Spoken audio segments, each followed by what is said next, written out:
ঈশ্বৰৰ সৃষ্টি জীৱশ্ৰেষ্ঠ মানৱৰ নিকৃষ্ট কাণ্ড।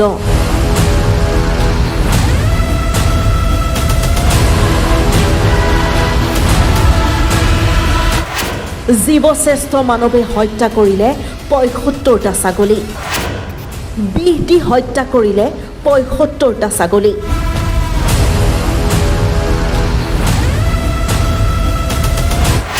এই ঘটনা সংঘটিত হৈছে কামৰূপৰ পছৰিয়াত।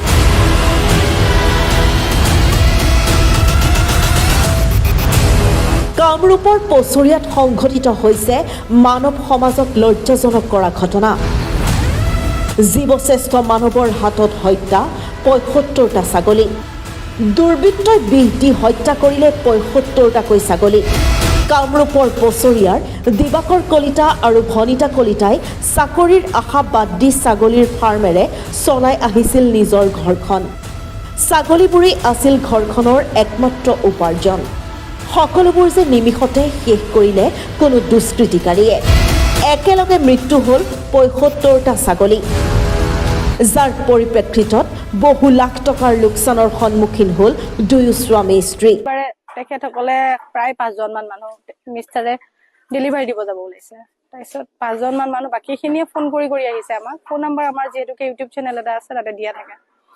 তেওঁলোকে কি কৰিছে, ৫জনমান মানুহ অলৰেডি কথা পাতি থাকোঁতে আৰু ২জন মানুহ আহিছে। তেখেতসকলে বহা নাই, ঘূৰা ফুৰা কৰি আগলৈকে গৈছে, গৈ পেলাই দানাৰ ওচৰেদিও পাৰ হৈছে। আমাৰ সেইখিনি সময়ত ছাগলীক দানা দিয়াৰ দানা প্ৰস্তুত কৰি আছে, খুৱাইও আছে। মই তাতে থিয় হৈ আছো, কিমান ঔষধ কি দিব লাগে, আমি মিনাৰেল মিক্সাৰ, কেলছিয়াম এইবিলাক দিওঁ। তাতে কৈ পেলাই মই তেখেতসকলৰ লগত কথা পাতিব আগবাঢ়ি যাওঁতে তেখেতে খুব ততাতৈয়াকে ৰাস্তালৈকে গৈছে। বাকী কেইজনো গৈছে। মই সুধিলো কলৈ যায়, কৈছে হেৰি বাইদেউ তামোল এখন খাই আহোঁ। মই তামোল খাই যদি মই আনি দিম আপোনাক, বহক তামোল খাব। কৈছে নহয় আমি কিবা বেলেগ খাম। মই তেতিয়া ভাবিছো হয়তো স্মোক কৰে বা কিবা সেনেকুৱা খাব, সেনেকুৱা লাজ পাইছে হয়তো ইয়াতে, তেনেকুৱাকে গৈছে। তেখেতসকলে যি গ'ল আৰু উভতি নাহিল। উভতি নাহিলে মোৰ সন্দেহ সেই ২জনৰ মানুহৰ ওপৰতে হয়। ছাগলীগিলাক পাত নাখায়। আৰে কি হল, এ তো যাৰ যি পাতৰ কাৰণে পাগল, আজি পাত কিয় নাখায়? আমি এতিয়া উপায় নোপোৱা হৈ গলো। এনেকুৱা এটা মৰিলে কি কৰো, আমি ডাক্তৰ মাতিলো। ডাক্তৰ বিলাক আহি তেওঁলোকে পাতটোত চালে, দানাত চালে, এইবিলাকক প্ৰমাণ কৰি চাই পেলাই কৈছে যে আপোনালোক কালি আমি ৰিজাল্ট দিম। ৰিজাল্ট দিছি এই খাদ্যত বিষ দিছি। প্ৰায় মোৰ ফাৰ্মত ২২০, ২০০, ২৫০, ১২৫টা ছাগলী থাকেই।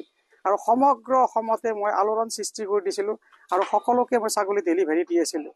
আৰু এইটোৱে আজি ৩ মাহৰ পৰা খুব ধুনীয়া এটা আঁকোৱালি লৈছিল আৰু দেখাইছোঁ।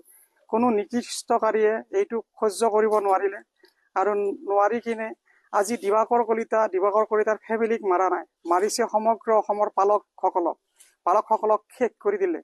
আজি কিমান আশা কৰি মোৰ পৰা ছাগলী লৈ আছিল, তেওঁলোকে মোৰ দানাত পয়জন মিক্স কৰি দিয়ে আৰু মোৰ ছাগলীবোৰ মাৰি পেলায়।